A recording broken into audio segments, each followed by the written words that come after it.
கடந்த 12/8/2026 அன்று காட்டுமன்னார்கோவில் சட்டமன்ற தொகுதி உறுப்பினர் திரு ஜோதிமணி அவர்கள் பேசும்போது, பல எம்எல்ஏக்களிடம் சொந்தமாக வாகனம் இல்லை என்றும், தொகுதி பணிகளை ஆய்வு செய்யவும்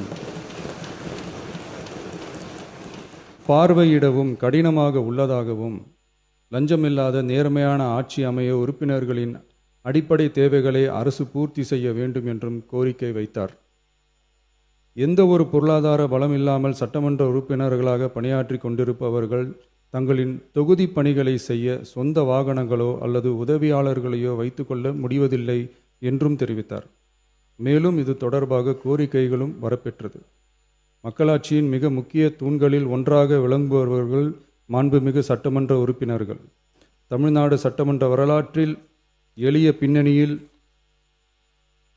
இருந்து பணபலமோ அரசியல் பின்னணியோ இன்றி மக்களின் பேராதரவோடு முதன்முறையாக சட்டமன்றத்திற்கு தேர்வு செய்யப்பட்டுள்ள முதல் தலைமுறை சட்டமன்ற உறுப்பினர்களின் எண்ணிக்கை குறிப்பிடத்தக்க அளவில் உயர்ந்துள்ளது.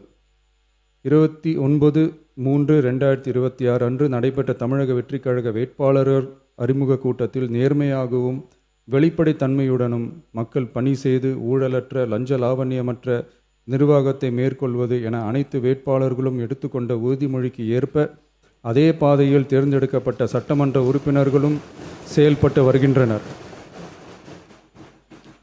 மக்களுக்கான நிர்வாகம் நேர்மையின் பாதையில் என்ற அடிப்படையில் லஞ்ச லாவண்யமற்ற நேர்மையான மற்றும் வெளிப்படையான நிர்வாகத்தை அடித்தட்டு மக்கள் வரை கொண்டு சேர்க்கும் நோக்கில் தமிழக வெற்றிக் கழக அரசு செயல்பட்டு வருகிறது.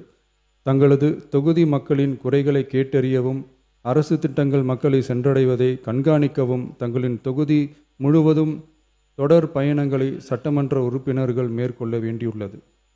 பொருளாதார பலம் இல்லாமல் சட்டமன்ற உறுப்பினர்களாக பணியாற்றும் மற்றும் முதலாக சட்டமன்ற உறுப்பினர்களாக தேர்வு செய்யப்பட்ட உறுப்பினர்கள் தங்களது மக்கள் பணியை தோய்வின்றி தொடர்வதற்கும் அவர்கள் தங்களின் தொகுதி பணிகளை திறம்பட மேற்கொள்வதற்கு வசதியாக அனைத்து சட்டமன்ற உறுப்பினர்களுக்கும் அரசு சார்பில் வாகனம் வழங்கப்படும் என்பதை மகிழ்ச்சியோடு தெரிவித்துக் கொள்கிறேன்.